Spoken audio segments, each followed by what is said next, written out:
Dans l'Évangile qu'on vient d'entendre ce matin, Jésus est avec ses disciples, donc avec ses proches, des gens qui le suivent depuis un bon bout de temps, qui le connaissent très bien. Et Jésus prend la peine de les questionner. Il va demander à ses disciples, les gens autour, vous en croisez des personnes autour de vous, là? Il dit, j'aimerais savoir, qu'est-ce qu'ils pensent de moi au juste? Je représente qui pour eux autres? Alors la question qu'il leur pose, il dit, le Fils de l'homme, qui est-il, d'après ce que disent les hommes, d'après ce que disent les gens en général? Et les disciples qui sont habitués de se promener dans les villages vont lui dire des réponses qu'ils ont entendues. Il dit, les gens, ils ne savent pas trop. Il y en a qui disent que c'est Jean-Baptiste, parce que Jean-Baptiste s'était fait tuer, puis il dit, c'est peut-être lui qui est revenu. Il y en a d'autres qui disent, c'est peut-être le prophète Élie qui est venu avant, ou un autre des prophètes. Et à travers tout ça, on veut nous faire comprendre que pour les gens en général, pourtant Jésus vivait parmi ce monde-là, là, ils ne savaient pas. Ils ne savaient pas au juste qui il était. Pour eux, c'était un personnage spécial. Là. Il est un peu spécial, mais plus que ça, on n'est pas capable de le dire. Et Jésus continue un peu plus loin pour ça. Je ne t'ai pas dire son questionnaire. Bon, il dit ça, c'est les gens en général. Mais à ses disciples, c'est-à-dire aux gens qui le suivent jour après jour, là, il le côtoie régulièrement. Il pose la question directe. Pour vous, là, vous qui me suivez, là, qui suis-je pour vous? Et les disciples ont de la misère à répondre. Avouons que ce n'est pas facile de répondre à cette question-là, soyons honnêtes. Hein? Puis Pierre, qui est toujours qui prend les devants, va répondre, « Tu es le Christ, tu es le Fils du Dieu vivant. » On veut nous montrer que si Pierre répond ça, ça ne vient pas de lui. C'est parce que Dieu l'a inspiré, parce qu'il est aussi mêlé que les autres. Là. Et nous qui entendons cet évangile-là ce matin, et qui prenons la peine de prier, c'est bon de se laisser questionner. C'est à nous autres. Quand on écoute la parole comme on le fait ce matin, c'est qu'on croit que ce matin, 16 septembre 2018, Dieu s'adresse à nous. Et la question qu'il nous pose, c'est la même. Pour vous, là, qui suis-je? Comme je le disais tantôt, si je vous annonçais demain matin que Dieu, ça n'a jamais existé, cette histoire-là, c'est inventé, ça changerait-tu quelque chose dans ma vie? Et pour savoir qui il est pour nous, vous savez, je pense que la foi, c'est comme d'autres dimensions humaines, ça nous accompagne à chacune des étapes de notre vie. La façon dont je vois Dieu, je vois Jésus aujourd'hui, c'est pas la même façon que je la voyais il y a 30 ans, 40 ans. Ben non, je suis rendu ailleurs dans ma vie. Alors, pour nous aider à dire, à revoir comment Dieu nous suit à chacune des étapes, j'ai pensé de m'oublier ce matin. Je vais vous dire, moi, à différentes étapes de ma vie, comment je voyais Dieu. Puis je n'ai pas fini, hein. Il me reste des croûtes à manger, moi, là, avant de découvrir pleinement qui est Dieu. Alors, je vais regarder au tout début où est-ce que ça commence. Au tout début, dans mon cas, je viens d'une famille chrétienne. Si je n'étais pas venu d'une famille chrétienne, si je n'avais pas baigné dans la sauce, comme on dit, mais d'après moi, je ne serais pas croyant aujourd'hui, moi, là. Ça a commencé là, là. Alors, au tout début, ce que j'ai vu, moi, ma mère à moi, c'était une grande priante. Alors, si on m'avait demandé au début, c'est qui Jésus pour toi? Probablement, j'aurais répondu, je savais que c'est celui que ma mère prie, là. Il faut bien que je commence à quelque part, hein. Et c'est quoi ta foi? Bien, ma foi, c'est un peu la foi de ma mère au début, là. Il faut que je me base sur quelqu'un, il faut que je m'appuie sur quelqu'un. Après ça, une autre étape de ma vie, au secondaire, moi, j'ai été pensionnaire chez des religieux.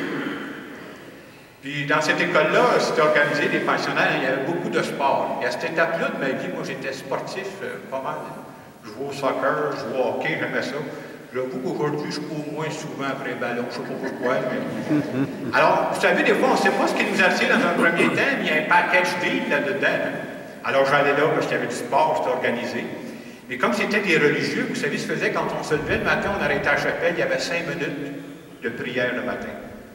Puis le soir, avant d'aller se coucher, il y avait 5 minutes de prière avant d'aller se coucher. Je me souviens même, le matin, une des façons dont il nous faisait prier, vous savez, c'était quoi? Il disait, vous commencez votre journée, là. Offrez donc votre journée d'avance à Dieu. On faisait l'offrande de la journée. On disait, je t'offre, Seigneur, ma journée, je ne sais pas pour telle personne ou pour telle cause, tout ce que je vais vivre aujourd'hui. Vous comprenez qu'il y avait des pensionnaires, pas moi, mais d'autres, qui n'aimaient pas beaucoup la prière. Les autres, vous savez ce qu'ils disaient? À la place de dire, Seigneur, je t'offre ma journée, ils disaient, Seigneur, je t'offre. Ils t'offrent la prière. Chacun sa façon de faire. Hein?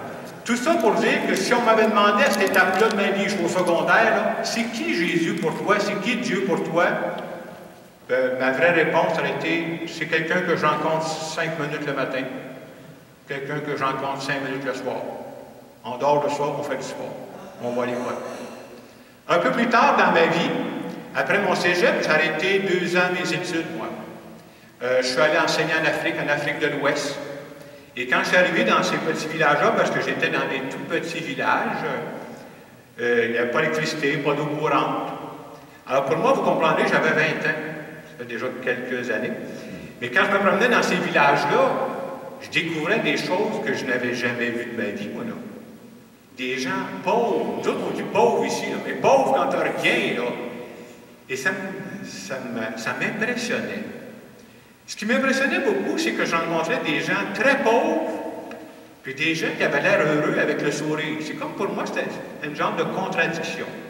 Et je me souviens, parce que je continuais à prier dans ces époques-là, quand je priais avec je disais à Dieu, bien, je te présente ces personnes-là que j'ai vues dans le village. Là. Des gens qui vivent avec si peu de choses, puis qui avancent à travers ça.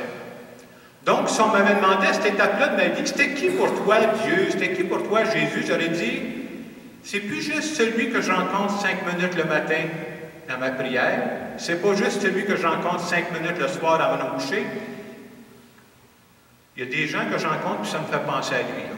Quand je vois des pauvres comme ça, je me dis, oh, ça me rappelle, je te prie pour cette personne-là, là, j'aimerais l'aider.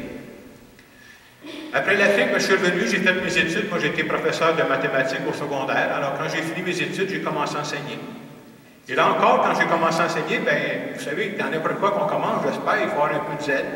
Hey, je me débattais, j'étais prêt à faire n'importe quoi pour mes élèves. Je les rencontrais sur l'heure du midi, ceux qui avaient des problèmes. Venez, vous expliquer le théorème de Pythagore, vous en expliquer d'autres théorèmes, comment ça marche. C'est comme si j'avais le souci de mes élèves. Et quand je priais, bien, je priais avec mes élèves. Et je croyais qu'à travers le travail que je faisais, c'est le travail pour gagner sa vie, mais c'est plus que ça, je disais, Dieu, viens donc m'aider à être un bon professeur pour ces jeunes-là, être un bon éducateur. Donc, vous voyez, c'est comme de plus en plus, Dieu faisait partie de mes moments de prière, mais il faisait aussi partie de ma vie, même de mes activités ordinaires. J'étais professeur, c'était mon activité ordinaire, il m'accompagnait là-dedans. Et un peu plus tard, je suis retourné aux études et finalement, c'est là où j'ai pensé à devenir prêtre. À cette étape-là de ma vie, c'était qui Dieu? Ce qui était devenu plus clair pour moi, c'est vrai pour moi, je compte mon histoire à moi, mais j'espère que c'est pour réveiller la vôtre. Là. Moi, je crois que ce que je veux dire là, c'est vrai pour tout le monde. Ce n'est pas une histoire de curé, ça, cette affaire-là. Là. J'ai pris conscience qu'à cette étape-là de ma vie, je croyais que Dieu avait un plan pour moi. J'ai cru que Dieu avait un projet particulier. Est-ce qu'il m'obligeait à faire ça? Pas du tout. J'étais libre. Mais j'ai cru que Dieu m'avait mis sur la planète Terre parce qu'il y avait un projet particulier pour moi. Et c'est vrai pour tout le monde, ça. Il n'y a pas personne qui échappe à ça. Et vous comprenez, quand j'ai commencé à dire ça à mes amis, moi, surtout quand j'ai lâché mon travail d'enseignant, les gens me demandaient, as-tu pris tes pilules? Ouais, mais c'est pas évident, là. Je dis, c'est-tu un flyé? Es-tu décroché? Parce que je pense qu'être spirituel, c'est de mettre Dieu, mais c'est d'avoir les 2 pieds sur terre. Tenir les deux, c'est une moyenne job, ça, cette affaire-là. Là. J'ai cru ça. Et quand j'ai commencé à être prêtre, là, ce qui me surprenait, mais ce qui était nouveau, disons, pour moi, souvent, je rencontrais des gens qui me disaient, « Hey, tu prierais-tu pour mon mari qui est malade? Tu prierais-tu pour mon enfant qui vit des moments difficiles? » C'est comme si je me rendais compte que non seulement je priais comme je faisais, mais je priais plus juste pour moi, je priais pour les intentions que Dieu me confiait. C'est comme si je sortais de moi pour penser plus aux autres. Et à chaque fois que je vivais des événements, par exemple, je vivais des baptêmes, je me disais, « Hey, pour ce couple-là, c'est pas un détail dans leur vie, c'est un moment important, là. Dieu vient m'accompagner là-dedans. Je vivais des mariages, je vivais des funérailles, je me disais, hey, ils viennent de perdre un être cher. C'est une claque, ça, dans la vie de quelqu'un. Puis, Seigneur, je te disais toujours, et c'est là où j'ai commencé, puis je répète ça souvent aujourd'hui, que je rencontre une personne, que je rencontre un groupe de personnes comme vous ce matin, c'est sûr, avant, j'ai dit à Dieu, là, inspire-moi. Moi, je suis Jacques seul, la parole de Jacques l'amoureux, il n'y a pas personne qui a besoin de ça ici, je suis convaincu de ça. Ce qu'on a besoin, c'est de la parole de Dieu. Puis passe à travers moi, puis c'est pas l'important, là, c'est pas ce que je dis, c'est ce qui se réveille dans votre cœur. Oubliez ce que j'ai dit, mais si ça vient réveiller quelque chose chez vous, ça vaut la peine. Et je demande souvent à Dieu, viens m'inspirer. Et je pense que je l'ai déjà dit, je dis souvent à Dieu, Il en reste plus gros qui veut faire ma job. Arrange-toi donc que je n'ai pas l'air trop sans dessin, là, pour que ta parole passe à travers moi. Donc, je viens vous expliquer pour dire que maintenant, je pense que Dieu, s'il peut juste à certains moments de ma vie, c'est pas juste quand on vit l'Eucharistie ce matin, c'est pas juste quand j'ai prié tout seul ce matin dans le presbytère, moi je pense qu'il est là pendant toute la journée. Et j'aimais beaucoup, je te dis, j'aimais beaucoup, je la trouve dérangeante, la parole de Saint Jacques ce matin dans la deuxième lecture qui dit « Quelqu'un qui prétend avoir la foi et qui n'agit pas, Saint Jacques est direct, à quoi ça sert, ça, cette affaire-là? » Autrement dit, ça fait des années que je prie, ça fait des années que je vis l'Eucharistie, mais dans ma vie quotidienne, ça ne change rien. C'est permis de se poser des questions. Ça voudrait dire peut-être que ma foi est malade, en tout cas qu'il manque une dimension à ma foi. Parce que Dieu ne veut pas que ma foi, ce soit juste quand je suis en prière ce matin. Il veut que ça influence ma façon de parler, ma façon d'agir. Une fois que je vous dis ça, j'aime souvent rajouter, soyons pas trop sévères non plus envers nous-mêmes. J'aime souvent dire que Dieu ne choisit pas des gens capables.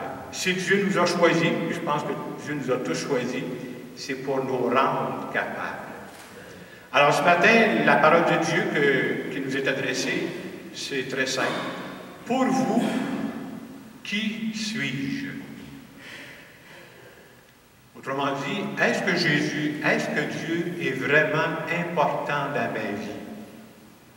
Est-il à ce point important que même dans ma vie ordinaire, dans les gens que je veux rencontrer cette semaine, dans le travail que je vais faire, il pourrait m'influencer dans mes choix et dans mes décisions? Je vous laisse quelques instants de silence pour en parler avec ce Dieu qui est avec nous ce matin.